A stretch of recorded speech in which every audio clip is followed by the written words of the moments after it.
Welcome back, students. Before dealing with today's topic, let us see the answers of previous questionnaire from the chapter Conservation of Plants and Animals. Check your answers. What name is given to those species? A. That are on the verge of vanishing from earth, endangered animals. B. That have died out completely, extinct species.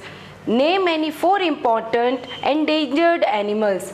They are Barasingha, black buck, great Indian rhinoceros, tiger. Define species. A species is a group of population which are capable of interbreeding. The 4th one, state the major purpose for which several national parks and sanctuaries are established in India. This is to conserve wild animals, birds, their natural surroundings, and to conserve gene pool. The 5th one, the industries in an area used up the tube well excessively. It was found that most of the trees of that area have dried up. What could be the cause for this? The water table in that area has fallen drastically. The 6th one, why do birds migrate from one place to another? In search of food due to climate changes. For laying eggs, the birds migrate from one place to another. The next one, what is Red Data Book? The book which keeps a record of all the endangered animals, plants and other species. What is reforestation? Planting of trees in an area in which forests were destroyed is called reforestation. The 9th one, why should paper be saved? We should save paper to save forest trees from being cut down, to save water used in paper making, to save energy used in making paper, to reduce the amount of harmful chemicals used in paper making. The last question, prepare a list of ways by which you can save paper. Write on both the sides of paper, reuse the paper, leave less margin, make toys, caps, etc. out of used paper. Now the today's topic, lightning, from the chapter Some Natural Phenomena. The chapter name is Some Natural Phenomena. कुछ प्राकृतिक परिघटनाएं।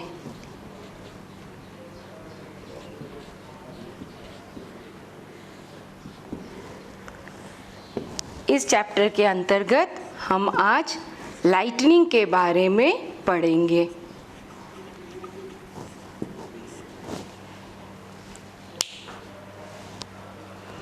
A number of phenomena keep taking place in nature. We term these happening as natural phenomena. A natural phenomena is not an engineered event manufactured by human.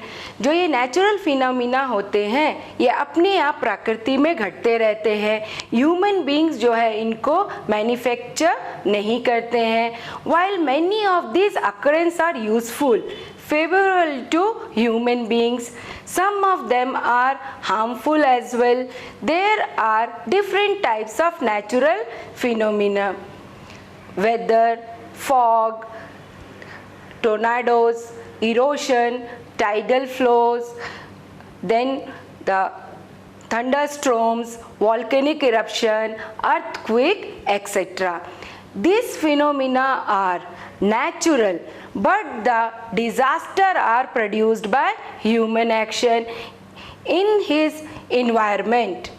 For instance, the flooding of a flood plain caused by an overflowing river is a natural phenomena.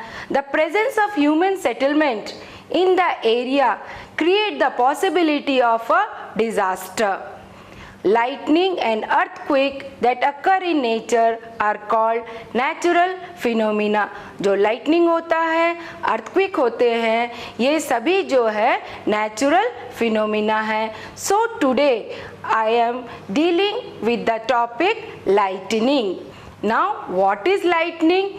Lightning is a spark on a huge scale which is caused by the accumulation of electric charges in the cloud. Lightning क्या है? Lightning भी जो है एक electric spark है जो बहुत सारे अमाउंट में प्रोड्यूस होता है. कैसे प्रोड्यूस होता है? बादलों में इलेक्ट्रिक चार्जेस के संचयन के कारण जो है ये इलेक्ट्रिक स्पार्क जो है प्रोड्यूस होता है. You might have seen sparks on an electric pole. कभी आपने इलेक्ट्रिक पोल में भी जो है स्पार्क देखा होगा. When wire becomes loose, जब ये वायर लूज हो जाते हैं, या एक कॉमन फिनोमिना है, जब विंड ब्लो करता है तो वायर शेक होते हैं. वायर्स के शेक होने के कारण पोल्स में जो है स्पार्क प्रोड्यूस होते हैं. You might also have seen these sparks when a plug is loose in its socket. घरों में भी आपने देखा है कि जब सॉकेट में जो प्लग हम लगाते हैं वो लूज हो जाए तो उसमें भी क्या होता है? स्पार्क्स प्रोड्यूस होते हैं. So lightning is also an electric spark but on a huge scale. 600 BC से भी पहले जो एशियन ग्रीक थे यह जानते थे कि जब amber is a kind of resin, इस एम्बर को फर्श से रब करते हैं तो यह लाइट ऑब्जेक्ट जैसे हेयर को अट्रैक्ट कर लेता है. You might have seen that when you take off woollen और polyester cloth your hair stands on end. आपने देखा होगा कि जब हम उलन या पॉलिस्टर से बने हुए कपड़े को अपने शरीर से अलग करते हैं तो हमारे रुएं जो हैं वो खड़े हो जाते हैं. If you take off this clothes in dark you even see a spark and hear a crackling sound.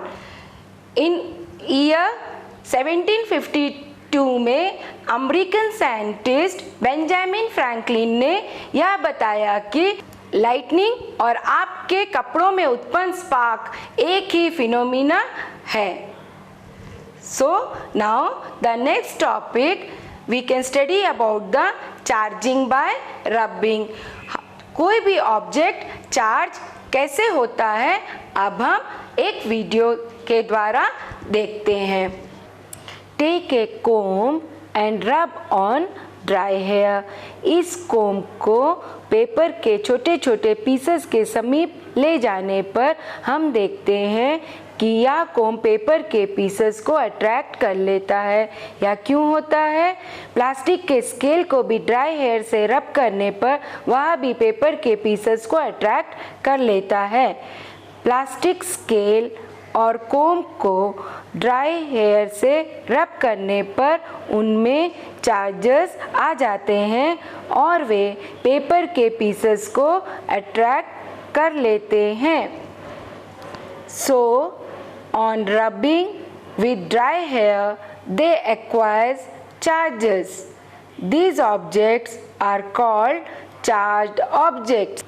Take one refill and rub with cloth. It acquires positive charge. दूसरा रिफिल लेंगे और उसे भी पॉलीथीन से अच्छी प्रकार से रब करेंगे.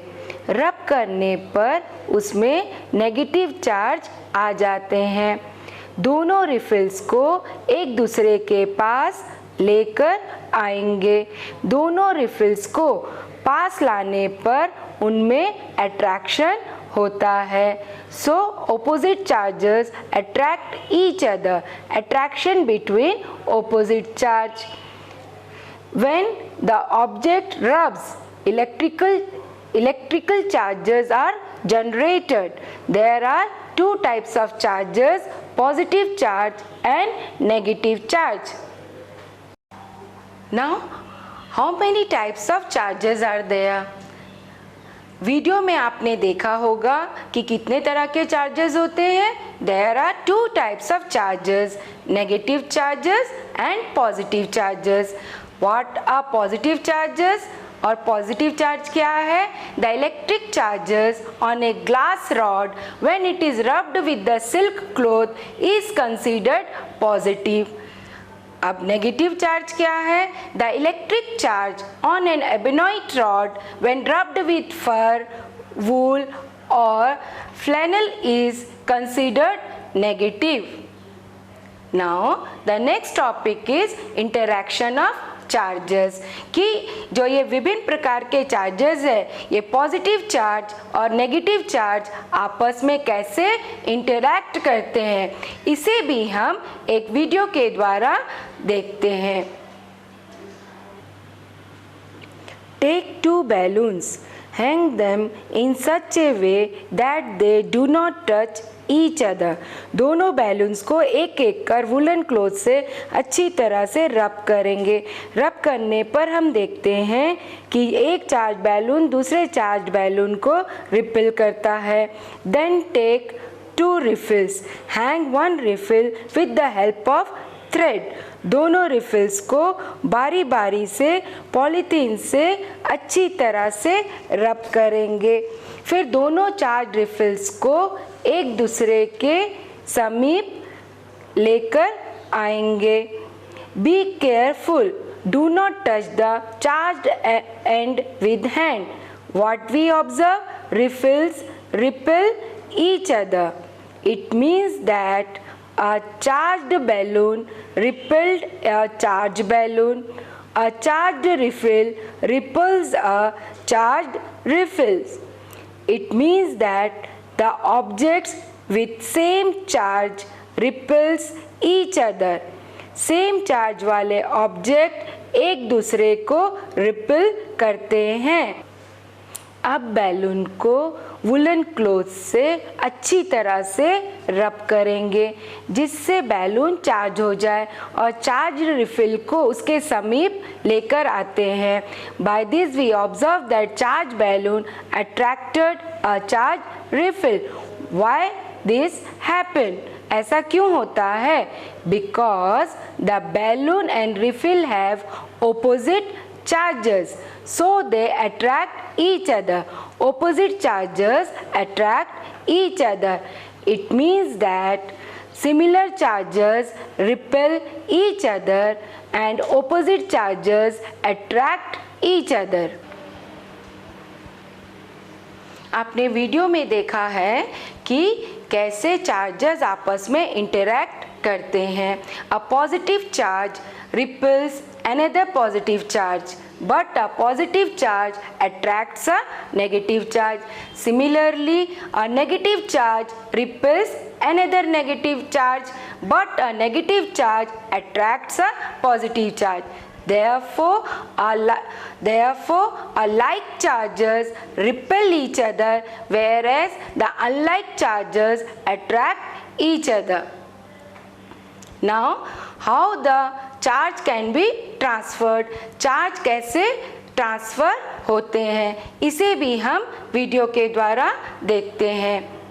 How electric charges can be transferred. To show this, here is one activity. Take an empty glass bottle, a piece of cardboard slightly bigger in size than the mouth of the bottle. इस board के centre में एक whole बनाएंगे ताकि metal clip इससे insert कर सके। Take a paper clip and open out the paper clip. Take an aluminum foil and cut into 2 equal strips. Hang them on the paper clip. Insert this paper clip in the cardboard lid so that it is perpendicular to it. Now take a refill and charge it by rubbing with cloth. और इस charge refill को paper clip के एक and से touch करेंगे। Touch करने पर हम देखते हैं कि दोनों एल्युमिनियम फॉयल के स्ट्रिप्स एक दूसरे से दूर हटते हैं, यानी रिपेल करते हैं। फिर चार्ज्ड ग्लास रॉड से, चार्ज्ड कोम से इस प्रोसेस को रिपीट करेंगे। रिपीट करने पर भी हम देखते हैं कि एल्युमिनियम के दोनों स्ट्रिप एक दूसरे को रिपेल करते हैं। Why this happen? Because the aluminium foil strips receive the same charge from the refill through the paper clip. Metals are good conductor of electricity. Thus we find that electric charges can be transferred from a charged object to another through a metal conductor. ऐसा यंत्र या device जिसका उपयोग कोई object charge है या नहीं ज्ञात करने के लिए किया जाता है उसे इलेक्ट्रोस्कोप या विद्युतदर्शी कहते हैं। इलेक्ट्रिक चार्ज किसी भी चार्ज ऑब्जेक्ट से दूसरे ऑब्जेक्ट में मेटल कंडक्टर के द्वारा ट्रांसफर होता है। अब चार्ज इलेक्ट्रोस्कोप के पेपर क्लिप के एक एंड को हाथ से टच करेंगे। ऐसा करते ही एल्युमिनियम स्ट्रिप्स में चेंज दिखाई देता है। स्ट्रिप्स अपने पुराने ओरिजिनल स्टेट में आ जाते हैं। फिर से एल्युमिनियम फॉइल के स्ट्रिप्स को चार्ज करेंगे and again touch the end of the paper clip. Every time you will find that the foil strips collapse. Why does this happens?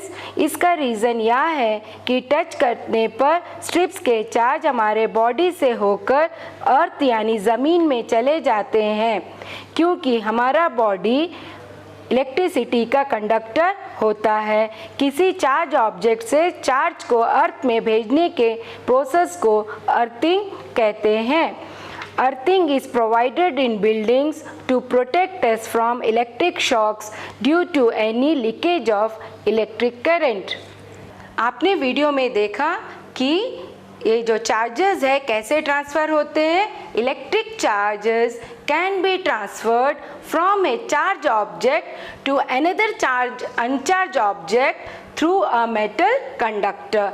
Metal conductor के द्वारा जो इलेक्ट्रिक चार्जेस है वो charge object से दूसरे अनचार्ज object में transfer होते हैं। Now what is earthing? इसे भी आपने वीडियो में देखा।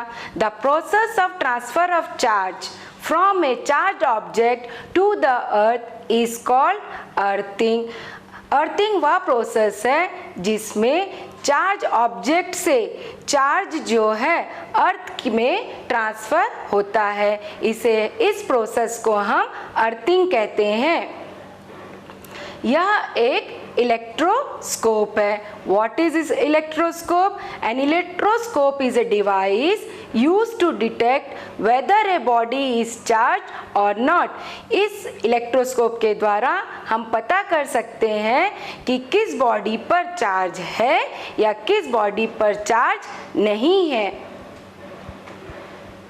Now the next topic is the story of lightning, कि ये लाइटनिंग कैसे प्रोड्यूस होता है। Now we see the video.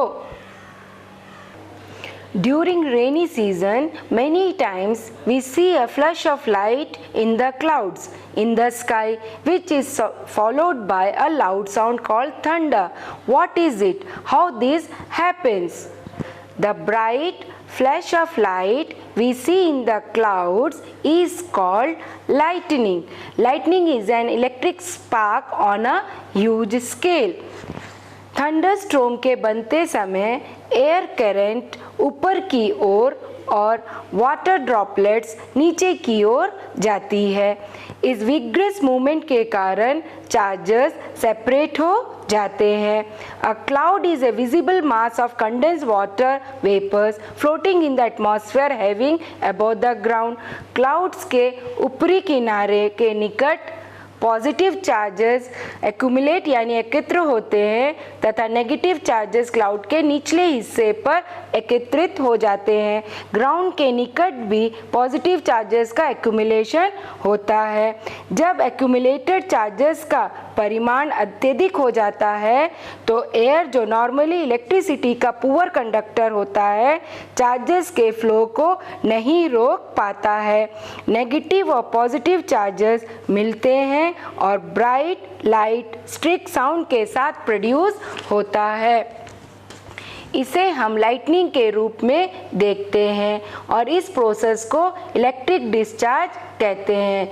Electric discharge का प्रोसेस दो या दो से अधिक बादलों के बीच अथवा बादलों तथा पृथ्वी के बीच हो सकती है। तो वीडियो में आपने देखा कि एटमॉस्फेयर में लाइटनिंग कैसे प्रोड्यूस होता है। So now we see what is thunder. During rainy season, many times we see a flash of light in the clouds in the sky, which is followed by a loud sound called thunder. Lightning क्या है? The bright flash of light we see in the clouds is called lightning. जैसे आपने video में देखा है, the process of electric discharge between clouds and the earth or between different clouds causes lightning. In ancient times, people did not understand the cause of these sparks.